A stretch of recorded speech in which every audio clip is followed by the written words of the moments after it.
The broadcast is now starting. All attendees are in listen-only mode.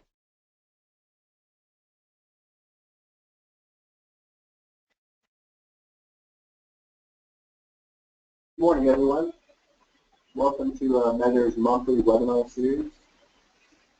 Today's topic is application of symmetrical components in relay testing. Hopefully you can all hear us all right. If you can't, I recommend using the audio on your phone rather than your computer. Sometimes that helps out. My name is Jamie Smith, and I'm the digital marketing specialist for Measure North America, and I'll be acting as the moderator for today's presentation. I'll be supporting you on any technical issues or questions for our presenter during the session, so feel free to ask any questions. Most likely we'll be answering any of those questions towards the end. After the webinar, we have a 30-minute segment set up. On the right side of your screen, you'll see a control panel that looks similar to this one. You can submit questions at any time during the presentation by typing in the box highlighted in red, and I will read the questions out during the Q&A segment. Everyone that has registered for this webinar will receive a copy of the presentation afterwards and a link to the recorded session if you want to watch it again or share it with your colleagues. Remember, you can ask questions at any time during the presentation, and we'll try to answer them as we have time. Today, our presenter is Mohit Sharma, and he's the application engineer for Relay Products. He's based out of our Dallas office. Thank you for joining us, Mohit. Thanks, Jamie, for the introduction. So let's start the presentation with, let me give you an overview of the presentation, what we will talk about. So we will start with what are basically symmetrical components, what are their importance, and what exactly it is, and a little bit mathematics behind that. Then we will go to the applications of that symmetrical components in relay protection functions, how we can apply those components in the functions. And then we will check that how we can use that knowledge of symmetrical components in testing some of the protective functions. And at the end, conclusions. So before going on to the presentation, let me show you a picture. So this picture, you can see that it has a substation fire caused by probably by relay settings fault, improper relay settings. So you can see how damage this is causing to the substation. Now you would be asking, okay, how does the image relate to this webinar? Why is the presenter showing this image to us? I showed that image because, as I said, that fire was caused because of improper relay settings. And you do the relay settings after you do the correct fault analysis. In order for you to do the correct fault analysis, you need to have the knowledge of sequence components or symmetrical components. So in that way, you can protect your system. So you can see the importance of the knowledge of symmetrical components in power system industry. Next, in order for us to understand the concept of symmetrical components, let's first know what a balanced and an unbalanced system is. So I'll start with a balanced system. So on the right, you can see that we have a vector. So all the vectors are equal in magnitude and equal in phase angles apart. So this could be a voltage vector, this could be a current vector. So this is kind of a system, it's called as balanced system. Examples of balanced system, a three-phase fault or a three-phase load, a balanced load. So in these conditions, you will have a balanced system. As you can see, this is a symmetrical system because of the symmetry associated with the magnitude and phase angle. So we can call a balanced system a symmetrical system as well. Now let's talk about unbalanced system. You can clearly see in the picture on the right that all the magnitudes are different, all the phase angles are different for voltage and current. So it's pretty hard for an analysis guy or analysis expert to study the whole power system with these unbalanced scenario, because you cannot deduce to the right kind of fault, things like that. So the examples of unbalanced system would be a single line to ground fault, phase to phase fault, double phase to ground fault, which is phase to ground, open pole condition, or an unbalanced load. So these all conditions will give you an idea of the unbalance. That will tell you that, okay, this my unbalanced system is existing. And you can see the asymmetry in the vector diagram, so that's why people call unbalanced system as asymmetrical system as well. The reason I showed you unbalanced system is because the whole concept of symmetrical components lie besides the idea of unbalanced system. So let's now let's talk about sequence components or symmetrical components. At the beginning, I would like to know a little bit of history behind symmetrical components. So back in 1918, Charles Fortescue, actually he was working on the operation of induction motors under unbalanced condition. So he saw that in any unbalanced vector, I can actually remove the problem of doing the analysis by making it a combination of symmetrical system. So what he did was, let's say he was having an unbalanced system like this. So according to his theory, he said that this unbalanced system could be resolved into three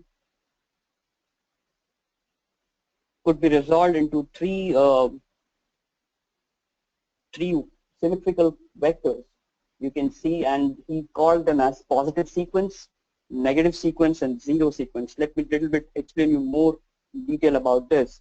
So an unbalanced system is having different magnitudes and phase angles. So we are unable to do the proper analysis of that. So if we resolve this into these three vectors, which are balanced, which means they are equal in magnitude and phase angles, I can get a resultant like the unbalanced vector. So now I have a theory and an idea of doing the analysis for an unbalanced system.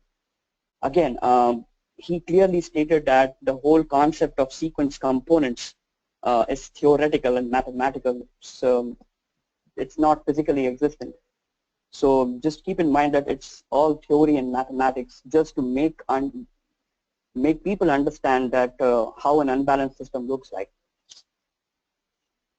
Okay, let's talk about a system like this. So we take voltages from the PTs, we take currents from the CTs. So I have the known quantities, which is my phase A voltage, B voltage, C voltage. I have my known current quantities, which are my phase A, B, and C. So he said that in any unbalanced system, as I explained, this is, let's say this is an unbalanced system when I have different magnitudes and phase angles associated with them. So according to him, we can resolve it into symmetrical and balanced systems. So this is how it did. So let's take, for example, this is my unbalanced system. I have my phase A voltage, phase B voltage, and phase C voltage, and it's all unbalanced. So let's make some addition of the positive, negative, and zero sequence in order to get this unbalanced system. So as you can see, let's start with the phase A voltage. So phase A voltage, as I said, is a combination of all the three sequence vectors. So this is my positive sequence vector for A phase, negative sequence vector for A phase, and my zero sequence vector for A phase. So if I sum all of them together like a vector sum, I will get my vector VA, which is my voltage basically. But as I said, VA is our known quantity, and we are supposed to compute the sequence quantities.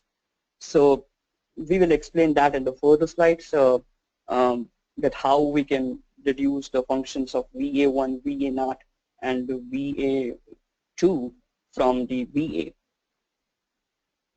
So again, with the VB vector, it's going to be the same thing. It will be a vector sum of your positive sequence, negative sequence, and zero sequence. Same goes with VC, positive, negative, and zero sequence. So I've made this diagram. As you can clearly see, each vector is parallel with this one. So it's quite understandable that what exactly is happening. Okay, now let's talk about a little bit of mathematics, that what exactly we did in the previous slide. According to Charles Fortescue, because this whole theory was derived by him, he said that I can have three different symmetrical vectors to have an unbalanced system, right?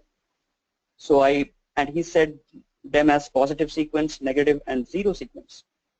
So now let's talk about what exactly are they and a little bit of physical significance, where they will be present, things like that. So positive sequence, as you can see, it's nothing but a vector which will be there for a balanced system. And I'm assuming my system rotation to be ABC, which means my positive sequence vector would be exactly like my system vector.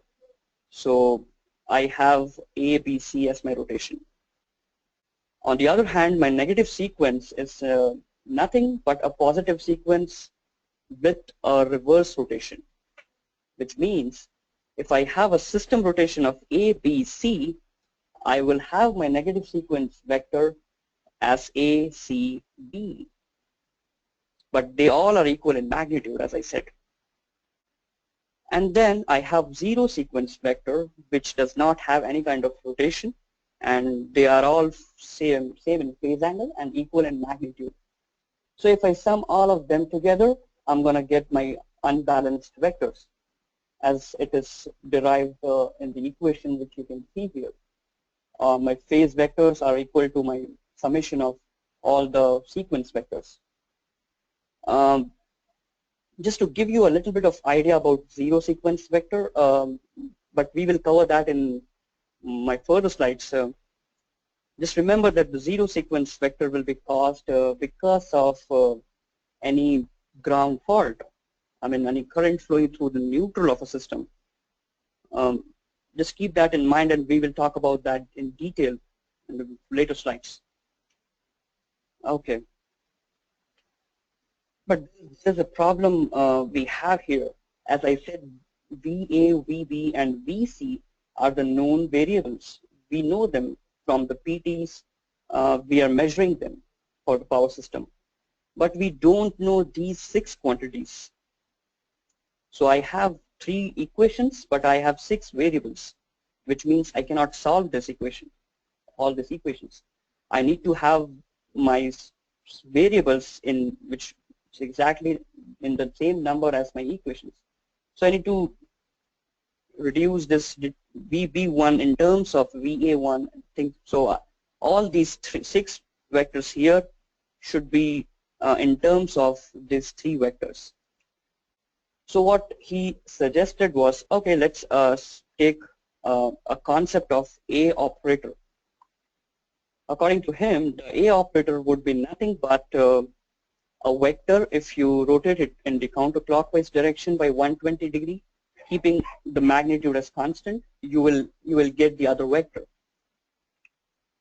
It's clearly visible here that if I have a VA2 and if I rotate it in the counterclockwise direction, I will get my VB2, my B phase vector, and it will be my A times, as I said, it's called as A operator, VA2. So VA2 is nothing, VB2 is nothing but VA2 angle 120 degrees. So in this way, basically his idea was to reduce my VB2 in terms of VA2. Now from the equation, it's clearly visible that I have a proper relation. And similarly, VC2 will be just 240 degrees apart. In the mathematics that we saw in the A operator stream, now we can say that I have my VB1 vector to be this, and I have reduced the whole equations in this format. Now in this equation I have 3 variables and 3 equations, so I can have a solution. So in that solution I will be getting all the sequence component values, and from that I can get any value I want. So these are the final equations that comes out when you do the inverse of the matrix. This is for the voltage and this is for the current. So you have all these 3 variables equations at the very end in terms of the known variables. Okay, now we have got a good understanding of how the mathematics behind the symmetrical components work. So now I know what exactly it is. Then I can talk about using this symmetrical components in some of the relay applications. But before that, let me give you a good idea about when and where my symmetrical components will be present in the system when a different kind of a condition is there. So taking an example of face-to-face fault, face-to-face fault will have a positive sequence component, negative sequence component, but not a zero sequence component. I told you to keep in mind that zero sequence component is the one that flows through the neutral. So a face-to-face fault will not have any current flowing through the neutral. So that's why it doesn't have any zero sequence component. Taking an example of single line to ground fault, I will have all these 3 vectors because now I have a ground current flowing, and that's why I can say a zero sequence component will be present. A 3-phase fault will just have a positive sequence component, or you can say it's nothing but a balanced system. And as I clearly told you that a balanced system is exactly what a positive sequence component is, just a mathematical way of telling that. Let's now go to the applications part. Open pole means your pole for the 3-phase, it will be getting open. So it means that if you're having a recloser, so it has an opening in the single phase. Now let's go to the applications part. So let me start with the motor protection. The symmetrical component theory is applicable in the whole power system. So you take motor, you take generator, transformer, transmission lines, distribution system, you say it anything, it's present everywhere. But we will talk about some of them. So starting with the motor protection. In motor protection, you can use the negative sequence component to detect your phase-to-phase faults, phase reversals, single phasings, single and motor unbalance. Why we can use that? Because as I said, the negative sequence component is used to distinguish between a phase-to-phase fault and a 3-phase fault or line-to-ground fault. And it is associated with the reversal of the system rotation. So if I have a phase reversal, I can say it with the help of negative sequence vector. Let's take an example of current unbalance. So before the concept of negative sequence, all the sequence components came into picture, many people saw that if an unbalance of current occurs in a motor or a generator, there was an increased amount of rotor heating. And because of that rotor heating, there were mechanical vibrations and torque. But nobody was able to identify the cause, why, and nobody was theoretically able to explain what current unbalance, why it is having this kind of current unbalance, and why are we having vibrations and torque because of that. And one more thing I would like to say is the current unbalance scenario was created and it was against the nominal thermal curves of the equipment. So it was not following the nominal thermal curves, so that's why it was having a lot amount of heating beyond the curves, so it was very dangerous to the system. But with the idea of sequence components, now people can easily think of the motor unbalance or a current generator unbalance of current concept, why it is mathematically happening. So I'm taking an example of Multilin GE relay 469, which is a motor protection relay. According to the logic of sequence components, we can say that negative sequence component will be creating a rotating magnetic field in the opposite direction.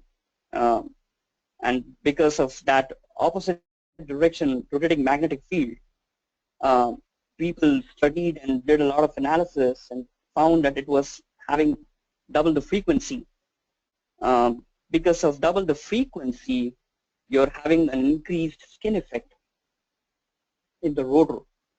You're having a high amount of skin effect in the rotor, and because of the skin effect, you're increased rotor resistance. Your resistance of the rotor is increased, and that's the primarily cause of heating in the rotor. So from idea of negative sequence, they can think of the current unbalance problem. Okay, now I can mathematically think of what is happening. I can justify that. In the relay GE Multilin 469, according to the relay logic, it says the setting of unbalance. Basically, it's nothing but it's directly proportional to the ratio of negative sequence to positive sequence current.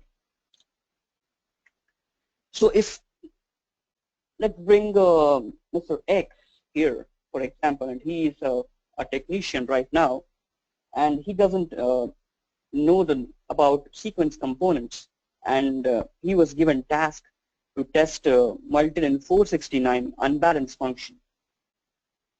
So he went out in the field, he grabs the relay, he starts testing that, but he's uninformed about sequence component theory. So what he does is he just applies the phase currents, and it mistakes it for the sequence component. So he observes a pickup, but it was not exactly the pickup of the element. So it was a fail of the element. So he gets frustrated, and he spends more time on thinking why my relay is getting failed on that element. But if he had known the concept of sequence components, he could have directly applied the negative sequence current and get the proper setting, get the proper testing done, and have passed to the test. So now you see the importance of knowledge of sequence components. That's how it works out in the field. Another example, let's talk about negative sequence time over current. We all have seen the normal phase time over current curves and how they are being applied to protect the system from overcurrent conditions.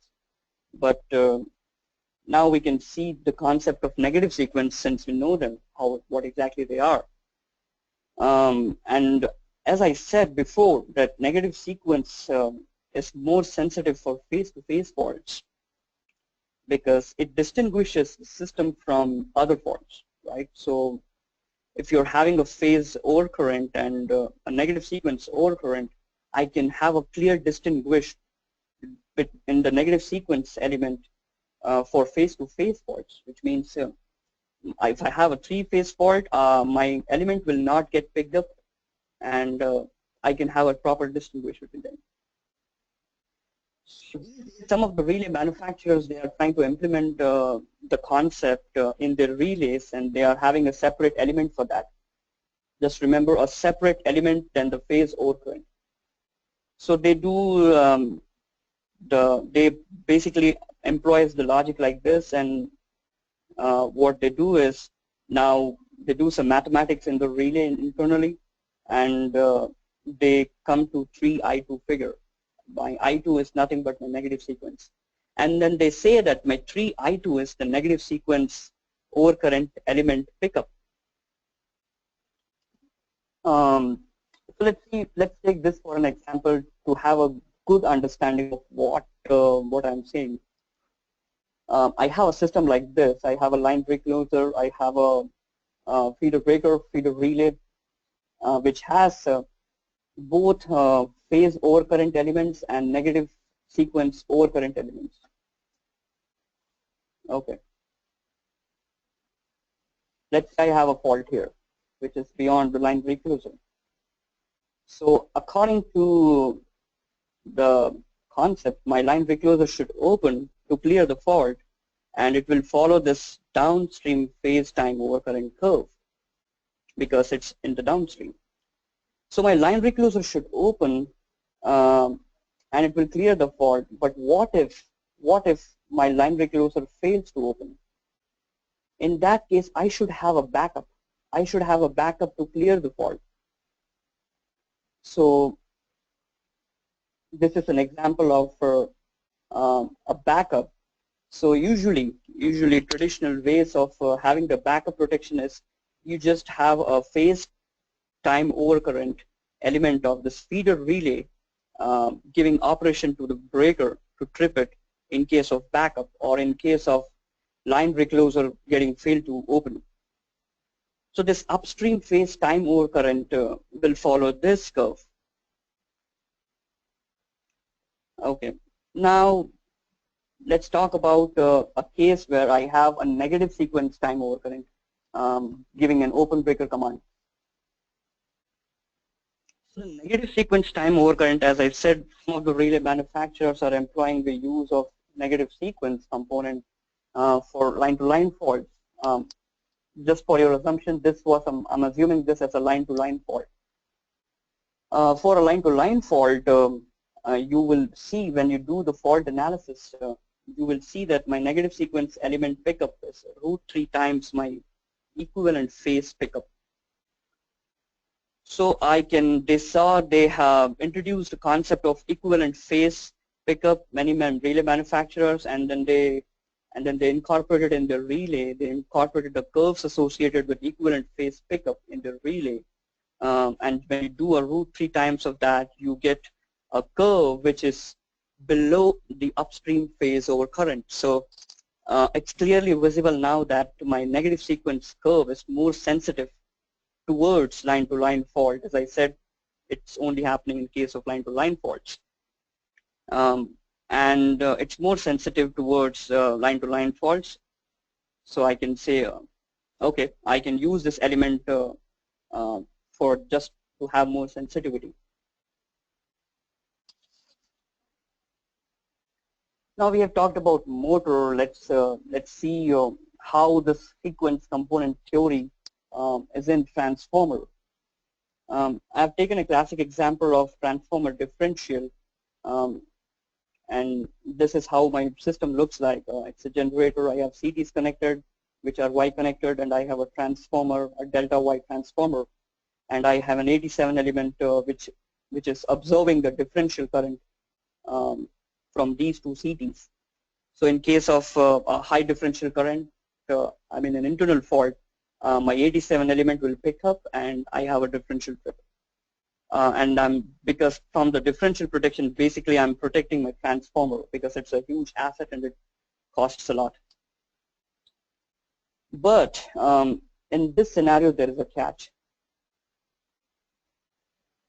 As I said that transformer differential protection is only for internal faults. Internal, by internal I meant that between these two CTs, if any fault happens, I will protect and I will trip the breaker, transformer breaker.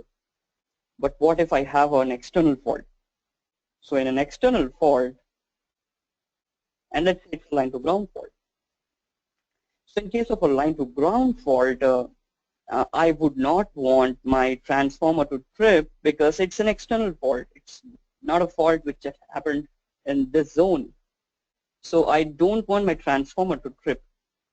But with this winding configuration, you will see that the transformer can trip.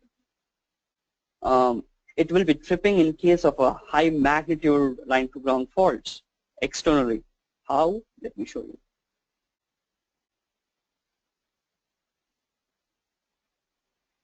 We talked about the concept of zero sequence, negative sequence and positive sequence. And I told you multiple times that zeros, remember zero sequence is associated with line to ground faults because it's a neutral current flowing. Clearly you can see that this network has a delta winding and delta winding does not have a neutral here. So there is no flow of zero sequence current in this circuit. But in this circuit, I have a solidly grounded Y in both my transformer secondary and my CT. So with this, I can have a zero sequence current flowing in my secondary loop. So there is no current here, but there is current here, which means there might be a differential current that could trip the transformer. So I need to eliminate the zero sequence. So if you haven't known the concept of zero sequence, all the sequence components, you would never have imagined what is happening in case of external faults for a delta Y transformer, why the transformer is getting tripped. So now you know the idea of symmetrical components, and now you know that I have my zero sequence current flowing.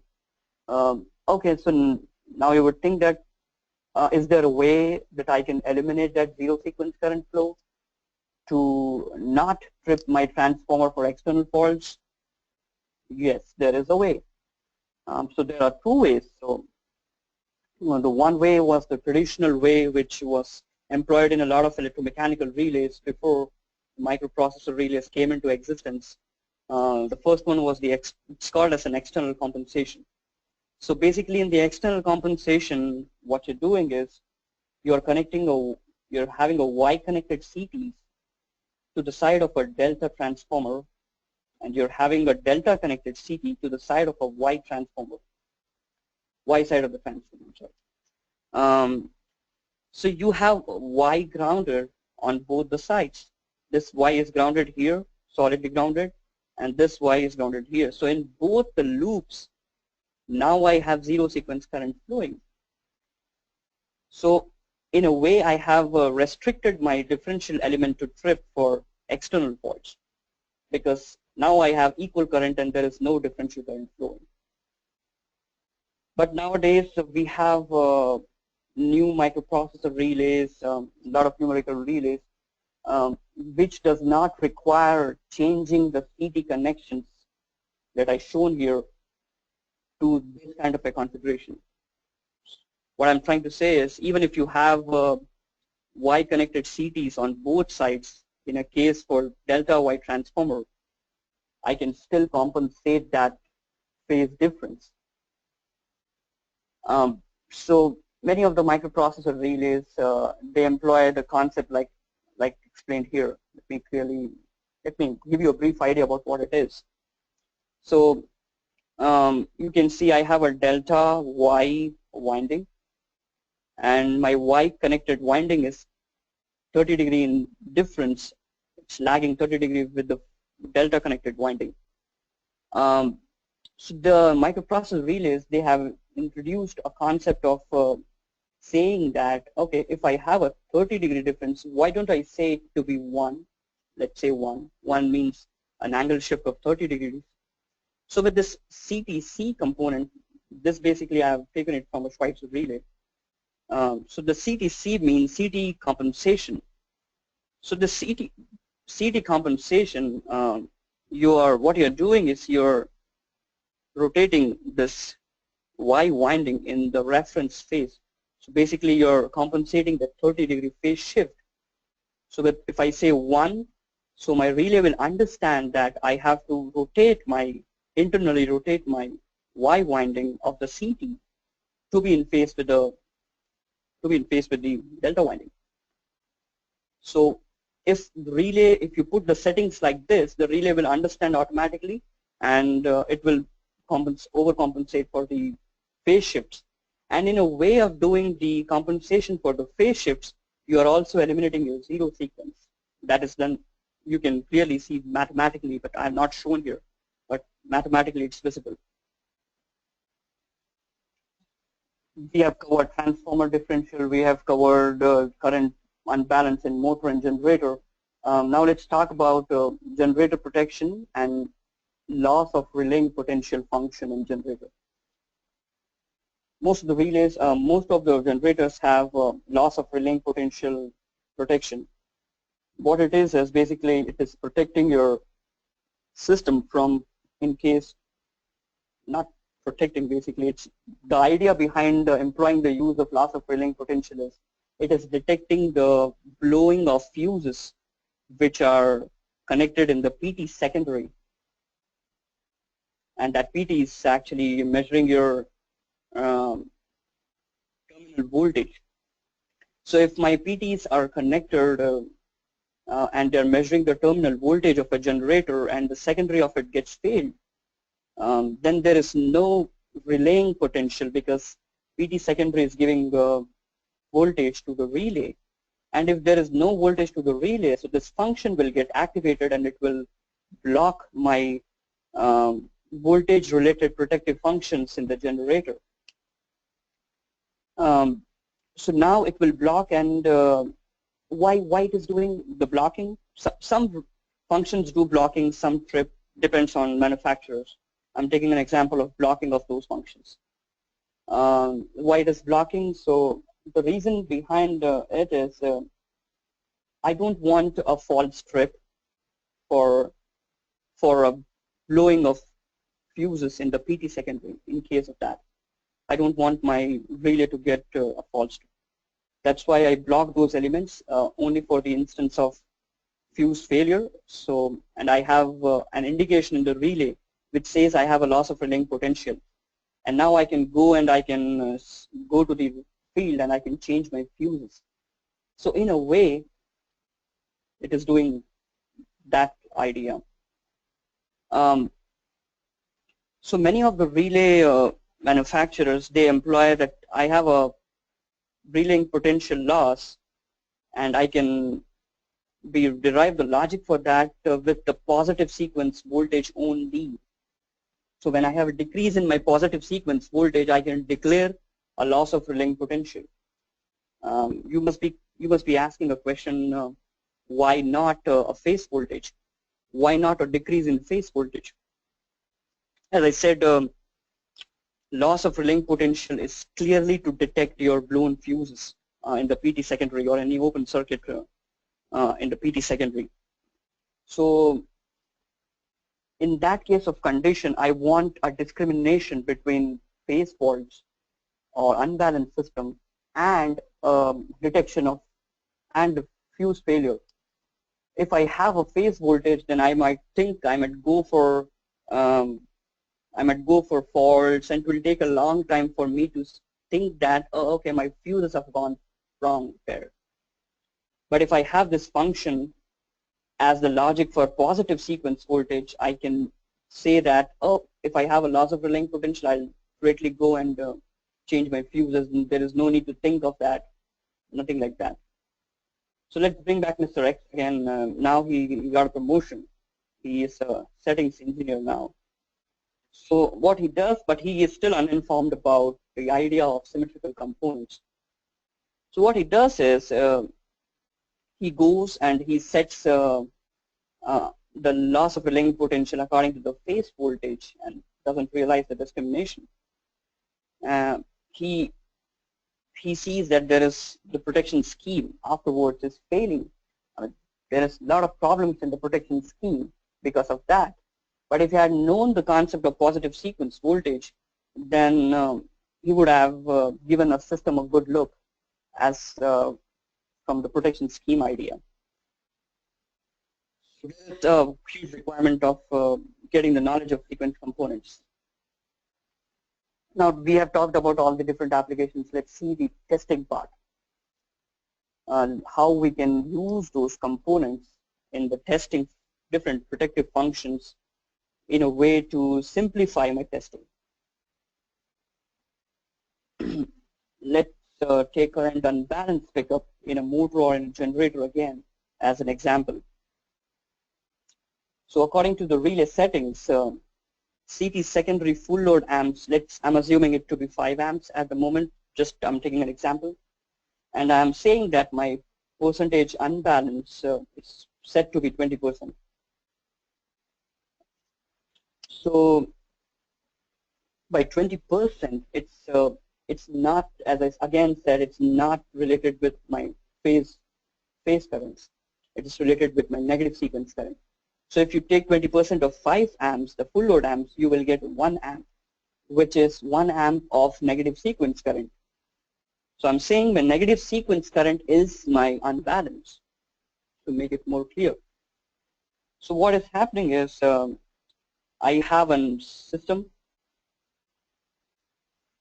Which was balanced before, and it was having full load current flowing through it, and I saw a 5 amp current flowing through the system, and it's a balanced system.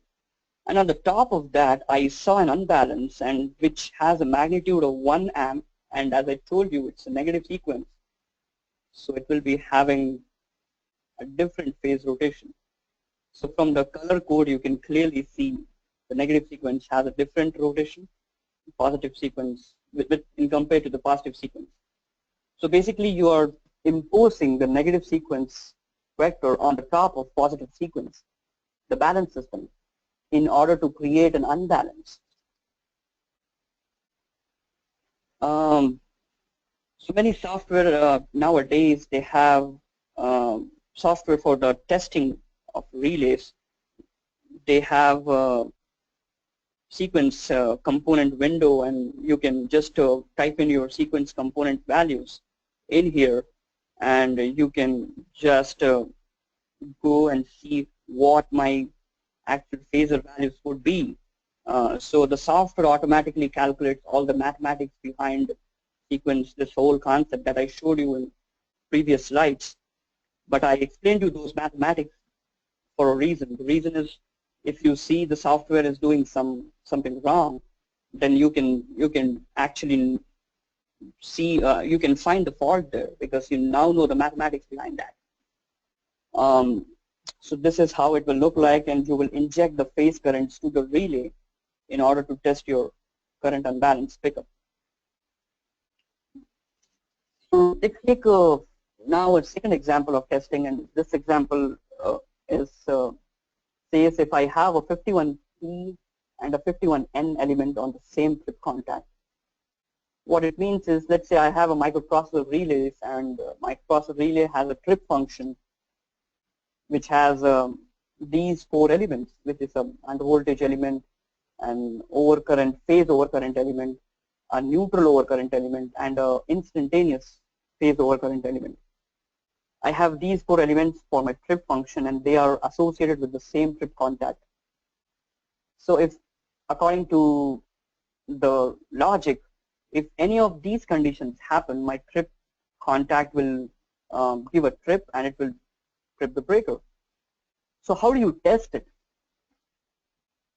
Let's bring back Mr. X again, and now he wants to test 51P element and 51NT element. But he sees a problem.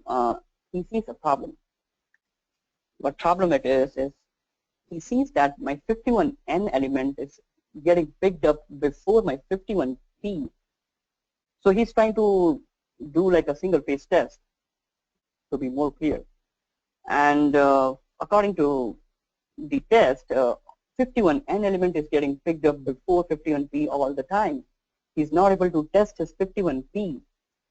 There is a reason why 51N pickup is less than 51P pickup in relays, because 51N element is nothing but your neutral overcurrent element, and it is always, the neutral current is very low in magnitude. So I always want to have my neutral overcurrent element to be sensitive for neutral faults or for ground faults. And in that case, I will have a low value of 51N pickup in the relay most of the times when compared to 51P element. So he was not able to do his test because he was doing a single phase test. and he was always failing for that. He was not able to reach the 51P, although he was able to test 51N.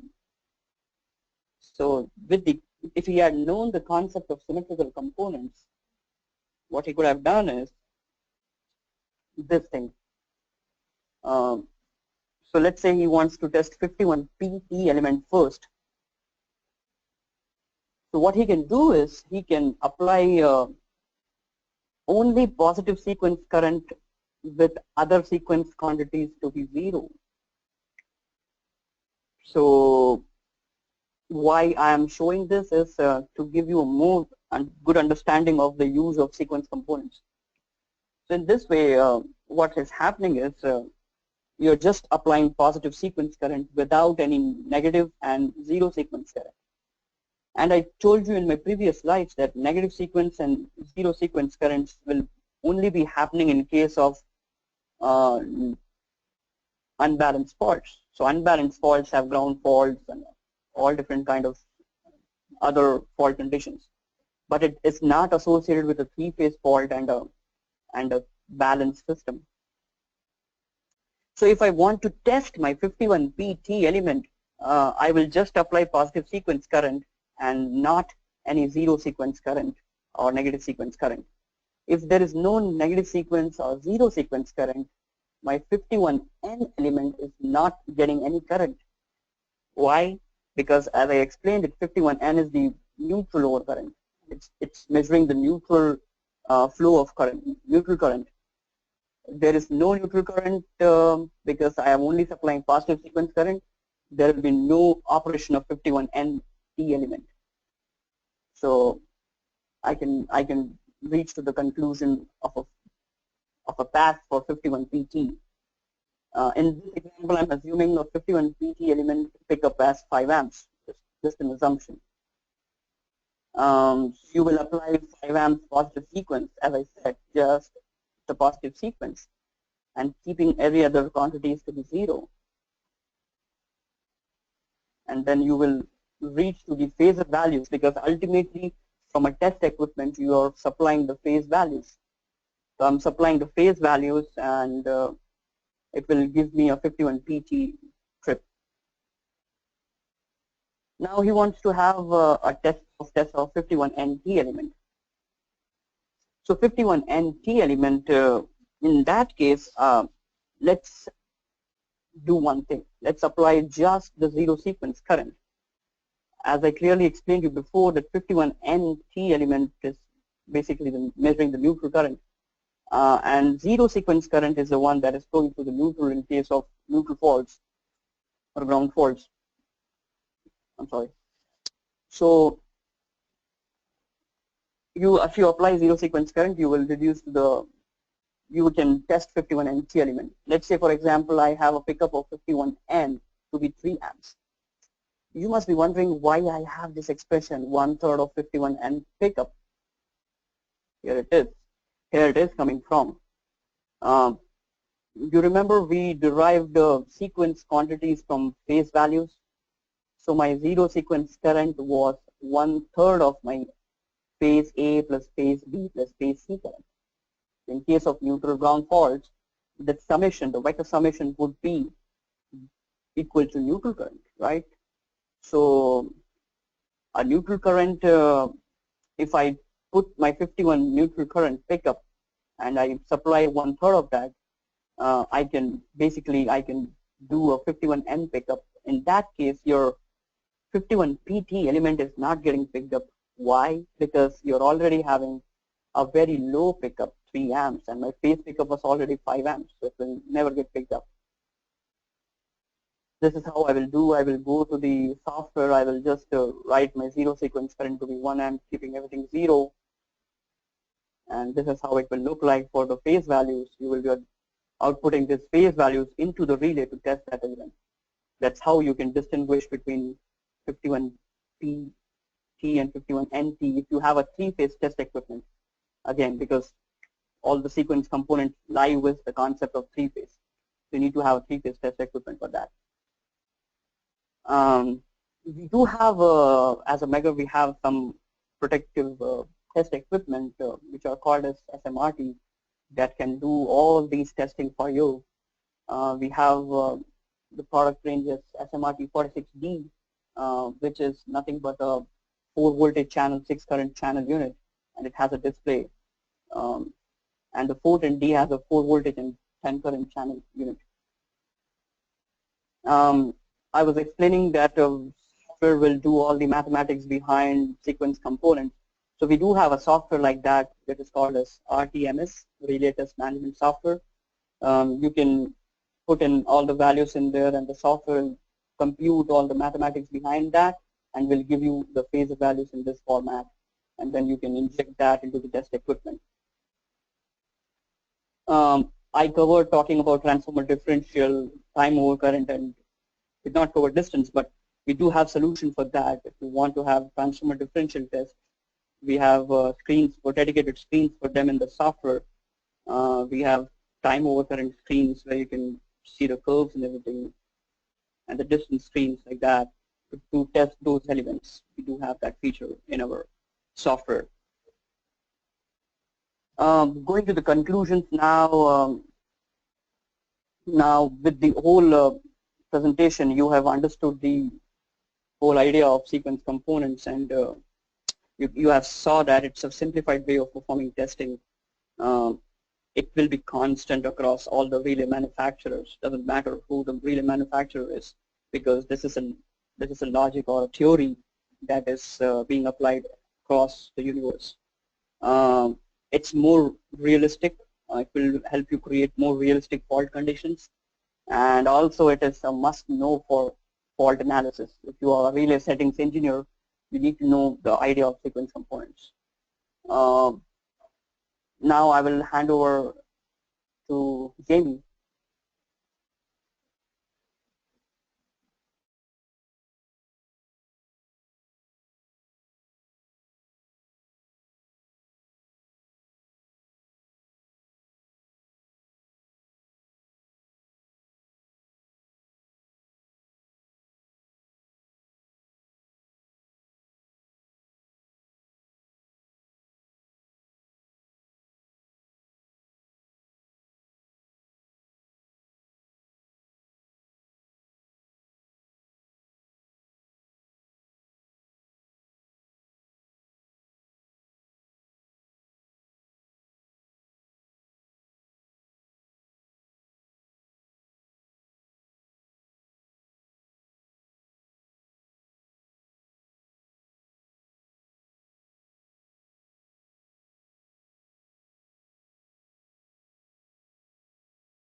Okay, I have a question. It says, why does the frequency double during the phase unbalance? Uh, so it's all the mathematics behind that. It's a lot of mathematics behind that, and a lot of studies were done according to that. I have not included that in the slide. It will take much more time for me to explain those concepts. So, but it's a complete different thing that power system study guys did, and they found in that case they are experiencing a double frequency element. That's why it was having a high amount of heating when compared with the normal heating.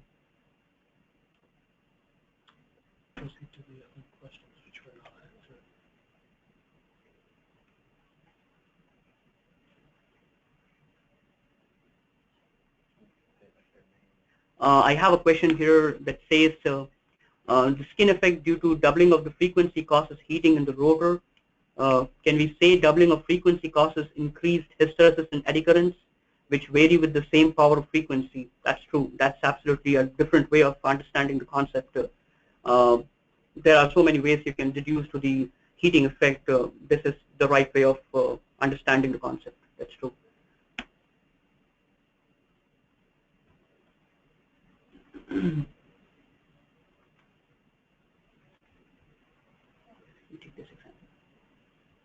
I have one more question which says, how is equivalent phase time over current pickup calculated in the example with the recloser? So equivalent phase time over current is basically, as I said, it's a line-to-line fault. And for initially, if you don't have, if you're just having like a feeder relay for the phase over current, don't employ the negative sequence component. So you're having a line-to-line fault, which is just measuring the fault current, and usually all the pickups for the phase over current are decided by the fault analysis. So the fault analysis will give you the settings. So, and the settings are decided by doing all the different type of faults. So they run all the type of faults, and then they decide what the settings should be. But if I have a negative sequence component, and I showed in the slide, let me, okay. I showed in the slide that the negative sequence overcurrent pickup was √3 times equivalent phase pickup. So you're basically reaching that solution after doing the fault analysis. So that equivalent phase pickup is nothing but, like, let's say, I'm assuming a B to C fault. Can you just go back to the next slide? The one before, I'm sorry. So the equivalent phase time overcurrent curve is basically what it is when you have just a phase B current flowing. But in case of normal setting for the phase overcurrent, you have all the three phases, and for a line-to-line fault, you have like a high value. You have a high value because your B and C phases both are giving the current. So in that, I can say that I have just the B phase current, and that I'm calling it as an equivalent phase. So usually Schweitzer relays, they employ a concept of having like 10%, they just keep a margin of 10% to the downstream relay, and then they compute the value of the equivalent phase pickup, and keeping the time dial constant and the curve shape constant. They are just increasing the pickup. In that way, it will be somewhere between phase time overcurrent curve and downstream phase time overcurrent curve. So they are doing by that. I have not seen this concept in other relays like GE, Basler, but I have seen that in the Schweitzer relays.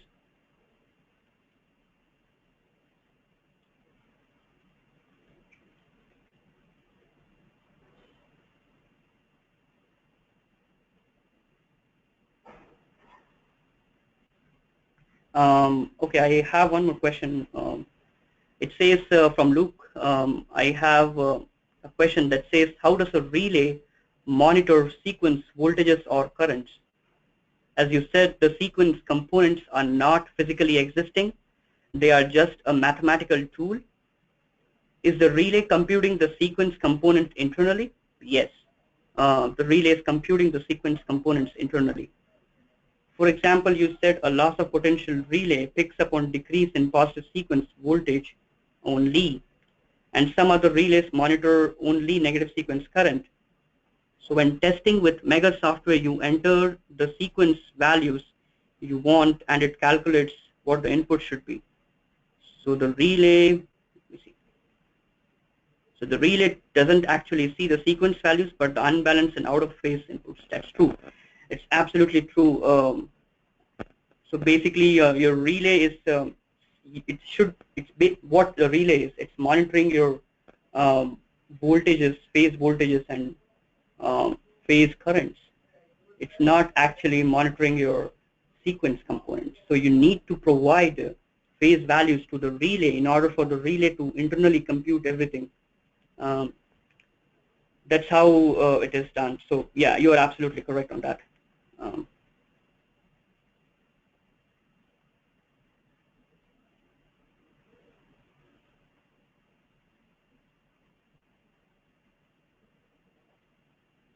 Um, I have a question from Matthew. How common is the use of zero sequence current cancellation in transformer differential protection? From what I have seen, a lot of relay manufacturers, microprocessors especially, they employ the concept of that because they don't want their transformer to trip for external faults. So I have seen that being employed in Schweitzer 787 relay, 587, 487, and some of the GE multi-lin 740, some of the GE multi-lin transformer differential relays. So, but I have not experienced a wide variety of manufacturing relays till now. So, the relays that I have seen, they have the use of zero sequence elimination.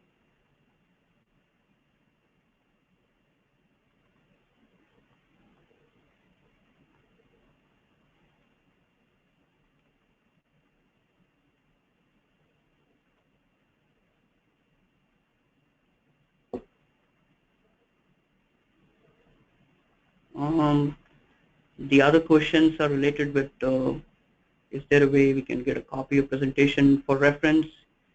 Yes, you can. Yeah.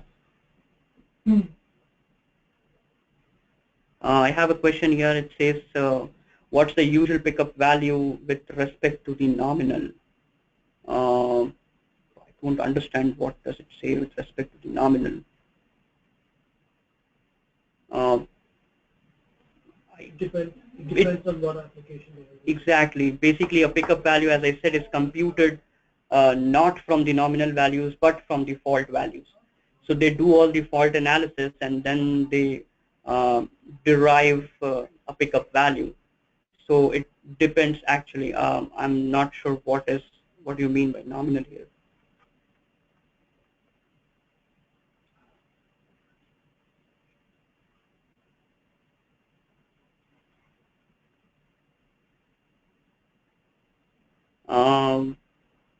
How do you, I have a question which says, how do you filter out all the components? Do you use some kind of signal processing after applying Fourier transform?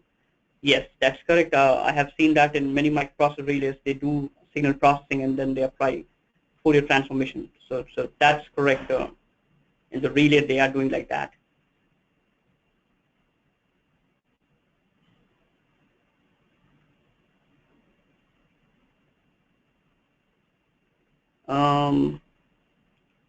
I have a question which says, is it customary now to perform only one test for 51P? I have always performed 3 tests by creating a pre-fault balanced system and incrementing one of the 3 phases. Verify 51P for each phase. Best practice. So as I said, it's just an idea of differentiating 51P from 51N. So if you want to do a 51P test, that's the right practice of doing that. You can increment your phasors and you can ramp them up, and then you can check for the pickup value. But there are different kinds of ramps that are being employed for microprocessor relays and for mechanical relays. So depends on what kind of relay you are using. But that's right, if you just want to verify 51P element pickup, yeah, you can use that. But in a function that I showed where you have 51P and 51N elements both on the same trip contact, then yeah, it might be a problem. Then you need to either you can disable the elements, you can go into relay and disable the other element in order to test the element, but that's what not many of the utilities would recommend, because they don't want any change in the settings of the relay by a testing engineer. So they don't recommend changing the settings in the relay or the logic in the relay and then again changing it back to the original condition. So if you are not allowed to do that, then you need to follow the sequence component idea.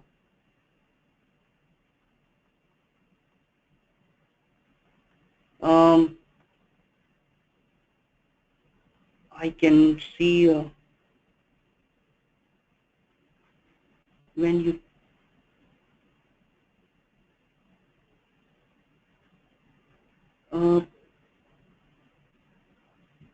waiting for more questions now. I cannot see more questions here.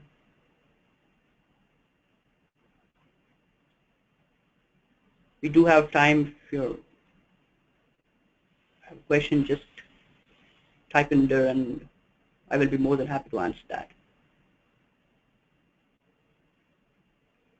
Okay, I saw a question here. As shown, VB is actually VC. As shown, okay, you have answered it. Perfect.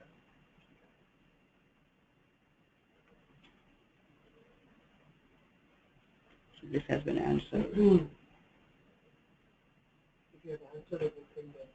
Yeah, now I will hand over to Jamie, and we can take care of all the rest questions. Just type in there, and we will answer all the other questions offline through emails. So I will answer all the questions when I get a chance. I will go across each and every question which I've just missed in here, and I will send in the emails to you guys. Now I'm handing over to Jamie again.